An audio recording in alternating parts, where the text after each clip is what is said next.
18 పడిమెట్ల పైకెక్కి గుడికేగు భక్తులకు ఎదురొచ్చే బంగారు స్వామి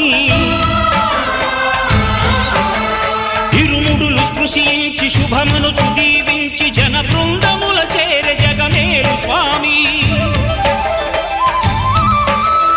తన భక్తులనరిల్చు తప్పులకు తడబడి ఒక పక్క ఒరిగెన ఓంకారమూర్తి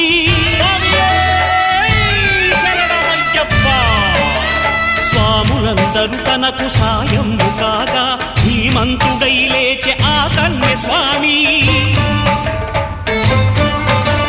పట్టబంధము వీడి భక్తతతికై